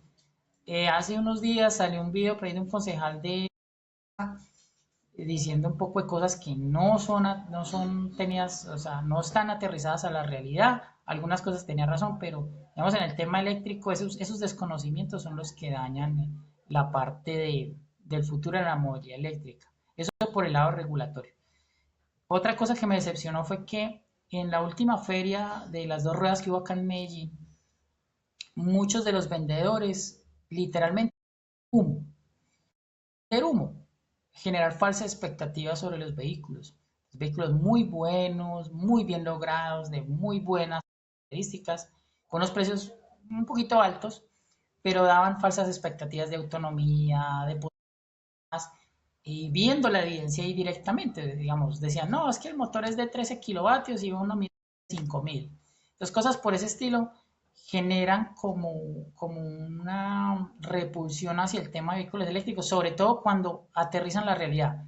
Es que a mí me dijeron que eso era de 13 kilovatios y que tenía fuerza y en realidad no tiene fuerza, no sube lomas, o que me decían que eso duraba 100 kilómetros en una hora, sino 50. Entonces, cosas de ese estilo yo los llamo los neocomercializadores de vehículos eléctricos, crean ese pecado o pecan en esa parte de que no garantizan un negocio sostenible, sino solamente garantizar las ventas del momento. Y eso se me hace un error garrafal en esos neocomercializadores. Estoy hablando de los nuevos comercializadores. Hay algunos que ya llevan tiempo en este mercado y ellos pues ya conocen de que eso hay que hablarles con sinceridad a la gente y acuerdo al presupuesto de la persona. Digamos que eso son cosas que uno debe educar a la gente precisamente para evitar que esos neocomercializadores no le metan los dedos en la boca ni que tengan falsa expectativa de un producto que posiblemente no. Otra cosa que todavía es falencia, el tema de venta. La postventa de la mayoría, no de todos, pero sí de la mayoría de proveedores de motos es pésima, pésima. No tienen stock de repuestos, se generan muchas garantías repetitivas y lo que hacen los técnicos es error. Digamos que esa parte tiene que mejorarse de alguna forma o garantizar una línea de concesionarios que pueda ser independiente de la marca, pero que garantice esa sostenibilidad y esas garantías para vehículos eléctricos en general. Eh, a futuro, regularizar lo de las patinetas. Eso es indispensable. Hoy en día las patinetas no tienen regulación y esos neocomercializadores hacen es venga, compre patineta, no compre ciclomotor, no compre moto eléctrica, venda patineta que no, compre patineta que no necesita soga, no necesita técnico, no necesita pase, no necesita nada. Usted tiene casco. Y puede andar por ciclorruta y puede por andar por qué. Entonces, empiezan a vender eso así, sin una debida educación, precisamente por capturar ese dinero de venta de esos vehículos. Eso tiene que regularizarse lo más pronto posible. Y en una equivalencia también como la que hubo con la 160. Hay patinetas pequeñas que yo estoy de acuerdo, deben andar por ciclovía. Y que si andan por ciclovía deben tener por lo mínimo una luz frontal para cuando andan de noche para alumbrar la vía, una luz de freno o luz de posición para saber que allá adelante va algo, su chaleco reflectivo y un casco mínimo como el de las bicicletas. Mínimo. Yo digo que con eso mínimo, para una patineta de poquita potencia, funciona. Ya patinetas de más alto bateaje, de doble motor, que incluso se equiparan casi con un ciclomotor de 3000 vatios, ya son otras características, ya tienen que andar por vía, con un casco certificado como el de moto, retrovisores, direccionales, o sea, una serie de aditamentos que las hagan aptas para andar en una vía que no es la ciclovía. Tiene que andar por una vía ya compartida con vehículos de distintos tamaños. Esa resolución particular que hay en Bogotá que restringe el tema de circular por ciertas vías por el tema de camiones, yo creo que eso le faltó estudio. Si hay que hacer ciertas diferenciaciones, que no es lo mismo usted pararse ahí con un ciclomotor de los chiquiticos de 500 vatios que en Bogotá hay por montones, contra un camión por la avenida Boyacá, una volqueta o un bus intermunicipal grandísimo de 2 pisos. Pues hombre, eso hay que saberlo regular, hay que saber medirse. Y no es tan restringir, o sea, estos vehículos se diseñaron precisamente para facilitar la movilidad, no para complicarla. Entonces ahí le faltó un poquito de estudios técnicos. Eso se evidencia con las declaraciones del concejal de estos días, que eso el consejo no tiene unos correctos asesores técnicos en este tema. Eso deberían reforzarlo de alguna manera por medio de una consultoría o similar, o simplemente mirando en otros países eso cómo funciona en China, en Singapur, en Europa. O sea, eso hay muchos países de referencia donde se pueden ver regulaciones y ver cómo las adoptaron. Indispensable eso. y en el tema de las patinetas, regulación lo más pronto posible, no para frenar el mercado, sino precisamente para facilitarlo y que puedan andar sin ningún problema, que tengan sus aditamentos de seguridad, porque lo que se busca con la movilidad es también cubrir la seguridad de las personas, son vidas que hay que... Sí. Incluso el mismo gobierno tenerlo en cuenta los grupos como los nuestros o otros grupos que puedan haber que esto generan retroalimentación para mejorar la normatividad. La normatividad. Tenemos que reunirse de personas conocedoras en el tema, o sea, no solamente los que hemos tenido vehículos, sino también los mismos proveedores, o sea, debería haber un gremio de proveedores en donde tenga uno o dos representantes que conozcan del tema y reúna todas esas inconformidades, obstáculos, barreras, todo lo que hay alrededor, precisamente para empezar a hacer una regulación realmente equilibrada. Digamos que la 160 trató de hacerlo, tiene algunos vacíos, pero el tenerla, eso fue un gran avance, y lo que se busca es que esa 160 pueda evolucionar, no que se vuelva más restrictiva, sino que evolucione, pueda incluir el tema de las scooters, las patinetas, meta también el tema de las ruedas, que de cierta manera entren en esa regulación o por lo menos las definan. Eh, y garantizar eso, que es un medio de movilidad que es sostenible en el tiempo, es bastante económico y que está diseñado para los estratos más bajos, porque es que hay que ser sinceros, la mayoría de personas que utilizan moto son de estratos bajos y las utilizan no solo para movilizarse, sino también para su sustento, los Rappi, los DIS, todos esos que reparten domicilios, utilizan vehículos de bajo costo precisamente porque es lo que tienen a la mano y es lo que les da el sustento diario. Entonces, las motos en general y las bicicletas son un medio de transporte muy económico, sostenibles, pero hay que saberlas regular y una vez reguladas aplicarle pues, la norma que corresponde. Hay muchos ciclistas que no se ponen cascos, se atraviesan, habiendo ciclovías se botan por las calles. Bueno, ellos por creer que no necesitan pase ni cursos, creen que pueden andar así en bicicleta. Yo soy de los que opina que para el tema de las bicicletas, se debe tener un pase de bicicleta. O sea, usted, si usted va a compartir vía con automóviles y motos, usted como ciclista debe conocer los reglamentos de tránsito mínimamente. No pasarse semáforos en rojo, respetar las señales de tránsito. O sea, eso mínimo. Deberían tener un pase especial. Ah, que es que el pase va a valer más. Hermano, pues si es la única forma de concientizarlos de que deben acatar las normas, pues es lo debido. Yo soy uno de los partidarios que incluso para bicicletas debería haber un pase particular para bicicleta, para que, porque ellos son actores viales y tienen que conocer las normas de tránsito. Y si no se hace desde un pase particular, que desde incluso desde los colegios, primaria y bachillerato, se impartan esas clases llamémosle, convivencia vial, de no incluso uno como peatón, no atravesarse por la mitad de la vía, utilizar la cebra, los puentes peatonales, respetar el semáforo peatonal, cosas de ese estilo que en países, llamémoslos desarrollados, que en realidad pues, nosotros estamos desarrollados, lo que pasa es que no lo aplicamos como debe ser. En Europa se respeta, usted pasa y siempre pasa por las aceras. Usted allá no ve el man brincándose allá por la mitad de la vía, ni brincándose el separador. No, eh, todo como debe ser. La cebra es para cruce peatonal. Las ciclas, si hay ciclovía, van por su ciclovía. No se atraviesan. Tienen las prelaciones. Principalmente el peatón, luego la cicla, luego las motos, luego carros pequeños, luego carros grandes. O sea, todo eso se aplica. Pero parte de una cultura de que desde los colegios les imparten eso. Aquí debería ser algo similar. Son culturas de movilización. Usted es parte de la sociedad y tiene que aprender esas cosas y acatarlas y para tener una buena convivencia, sea peatón, sea ciclista, sea motociclista o sea conductor de vehículo. Pues eso son Sí, de las cosas que sí, deben mejorarse. hay un tema, hay un tema que vos mencionás y que hablaba con Vanessa, es ese tema de la educación, porque aquí el peatón no lo respetan, le echan el carro encima, es muy difícil. O el del carro, sí, Sí. Pero mira que, por ejemplo, a nivel Colombia, si uno empieza a analizar las ciudades, Medellín es una de las ciudades más a veces hasta se pasan. O sea, yo critico también eso, a veces se pasan de lo ocultos que son y cometen, o sea, cometen cosas que no deberían hacer, pero bueno. Pero Medellín es de una de las ciudades en donde pues hay gente que hace el par y deja pasar la gente, los peatones. No se pasan tanto los semáforos en rojo, de pronto las motos a veces, pero digamos los carros en general lo respetan. Pero es que en Bogotá, por ejemplo, Bogotá es un caos.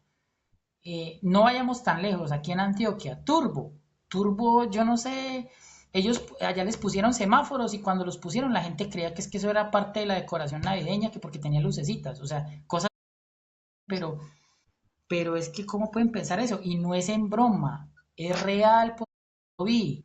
La gente misma decía, ve, tan bonito eso que van a armar en la avenida, con lucecitas de colores. Tiene lucecitas rojas, amarillas y verdes. Y yo, pero hermano, eso no es decoración de Navidad. Eso es un semáforo. O sea, llegar a ese punto de no saber que es un berraco semáforo. Gente que anda, o sea, Medellín es muy culta en ese sentido. A veces se pasan con el tema de pagar fotomultas que no deben pagar, pero bueno, eso es cuento aparte. Pero, pero son muy cultos y hay que resaltarlo. Medellín es una ciudad en tema de peatones, en tema de movilidad, respetan el metro, la ciudad muy limpia, eso hay que reconocerlo y es parte de la cultura en general. En otras ciudades tiene que reforzarse eso. Bogotá, Bucaramanga, Cali, Barranquilla, eso hay que reforzarlo. Y mientras una ciudad sea más culta, eso potencia la visita de personas a nivel de turismo, porque se sienten que están en un sitio seguro, que van a estar en sitios en donde los van a respetar siempre, se van a sentir muy bien acogidos y eso dinamiza también la economía a nivel nacional, eso hay que hacerlo a nivel nacional. Tomar de Medellín como ejemplo para que las otras ciudades pues también lo repliquen y ojalá competir por cuál fuera la ciudad más culta, eso sería la berraquera, un ranking de cuál es la más culta, eso sería la berraquera, pero algunas veces eso. Es que educar nunca se deberá echar en saco roto. Es algo necesario para mover, usar un vehículo eléctrico y hasta manejar bien en la ciudad y respetar las normas. Entonces, esa pregunta que yo te tenía, que, ¿qué opinas sobre la importancia de educar a los usuarios sobre la movilidad eléctrica? Para mí queda clara ya en todo lo que has dicho ahí para atrás. Y finalizando, que esto es importante para todos los actores viales, ¿cuáles elementos de protección eh, consideras importante al usar tu vehículo eléctrico? Bueno, principalmente, y algo que nunca puede faltar en un ciclomotor o moto eléctrica, el casco. Un casco certificado, es lo primero. Si se usa casco del que es abatible, en la medida posible manténgalo siempre cerrado, porque es que al estar cerrado usted lo protege entre una caída. Cuando usted lo tiene abierto, y por eso está la restricción de que usted lo lleva abierto, lo multan, en caso de una caída usted queda con la parte del mentón expuesta. Entonces siempre mantenerlo cerrado, con visor arriba o visor cerrado. Yo suelo mantenerlo con visor cerrado porque hay mucho mugre, algún mosquito o algo le puede meter a uno en los ojos y eso pues puede generar accidentes. Entonces yo mantengo casi siempre el visor abajo, casco siempre y apuntado, no es solamente, ay, que es que el casco me acalora, me lo pongo así encima, no, siempre apuntado, lo mismo para el copiloto, siempre, siempre, siempre. Algo que a veces uso, pero que no es muy de mi agrado, pero es una medida de protección, es el tema de los guantes. Ante una caída eso protege bastante. La chaqueta también, digamos la indumentaria y demás. Pero digamos que por el día a día, pues no soy muy fan de usarlo, pero si fuera, pues las usaría. No me gusta mucho la idea, porque es que es otra vez vestirse, pero ayuda. En caso de una caída, hermano, eso ha salvado dedos, manos, bueno, en fin, el chaleco que sea reflectivo o la indumentaria que sea reflectiva, importantísimo, sobre todo si es de noche. Eh, y algo muy importante, independiente si es un vehículo eléctrico o una moto de combustión, que tenga las luces buenas, eso es que tenga la luz de posición, la luz de freno, las direccionales, y aunque sea alguito que alumbre para adelante, alguito, porque hay motos en ambos casos eléctricas y de gasolina, que el bombillo adelante lo tienen de adorno, nunca lo prenden. Entonces, a veces uno va a cruzar como peatón y no ve no ve que viene. Si es eléctrica, peor porque no suena. Entonces, por lo menos un cocullito que digo, ay, ahí viene algo. Las direccionales, saberlas usar, no dejar la direccional pegada. Eh, digamos que por temas de protección, eso, o sea, el retrovisor no se lo inventaron por poner el coso ahí de cacho encima, tratar de no modificarlos, que a veces se los ponen por allá debajo, que no se ve nada. No, el retrovisor lo inventaron en la Fórmula 1 precisamente fue para mitigar accidentes, para ver quién viene al lado de uno y atrás y pues uno tener maniobra defensiva en esos momentos. Eh, Importante, unas llantas de buena calidad, eso es otra cosa que uno le debe gastar plática al casco y a las llantas, unas llantas que tengan un muy buen agarre, sobre todo en mojado, tener cuidado en las cebras, que a veces uno se para en la pintura y se resbalan, o sea, ser muy cuidadoso en ese tema de las llantas, preferible darle un poquito más de plata en unas buenas llantas y no dejar que queden. Todas las llantas tienen una marca y uno la puede ir revisando para saber cuándo le toca cambiarla, no esperar a la técnico que le salga rechazado o que venga la gente de tránsito y con el uñímetro le diga, no, venga, esa vaina ya no sirve. Uno tiene que propender por la seguridad de uno mismo. Entonces, llanta en buen estado, luz en buen estado, con retrovisores, papeles en regla. No dice que elemento de protección, hombre, el SOAT y la Tecno que estén al día. Si usted le llega a suceder algún accidente y no tiene el SOAT, no complique porque usted prácticamente puede empeñar su sueldo ahí de por vida. Si usted atropella a una persona y esa persona fallece, desafortunadamente, y usted no tiene SOAT, a usted le toca pagar ese muerto prácticamente, porque una demanda lo obliga a usted a pagar esos daños y perjuicios. Usted prácticamente usted está trabajando de por vida para un muerto. Y el SOAT cubre una parte de, esos, de ese tema de accidentes. Entonces es importante el SOAT Tecno al día. La Tecno es algo que yo no estoy completamente de acuerdo. El SOAT, la Tecno, para todos los vehículos, desde mi punto de vista, son una serie de pruebas que no garantizan la confiabilidad del vehículo, pero por lo menos hacer una revisión, una chequeadita de frenos, niveles de aceite, líquidos de frenos, eso sí es importante, chequearlo periódicamente. Digamos que serían las medidas más que elementos de protección, como las medidas de protección cuando uno... Tema ahí para finalizar, me gustó conducción defensiva, que eso es un tema muy vital, aparte de tener todos los elementos de protección, siempre manejar a la defensiva, salir con tiempo, si otras personas van con afán, déjelo pasar, siga su camino, porque igual usted necesita llegar al punto o a su destino al cual usted se montó en esa moto o en su vehículo eléctrico, pues que haya sido para hacer su diligencia o porque va para su casa o que va a recoger a sus hijos, en fin. Entonces siempre tener presente eso. Raúl, pues nada más que decir, nos quedan muchos temas por tratar. La gente podrá preguntar luego de ver este podcast, dejar sus comentarios o inquietudes para resolverlos más adelante en otra charla o irlas agregando a las preguntas para otros invitados. Nada más que decir, muy amable por sacar tu espacio.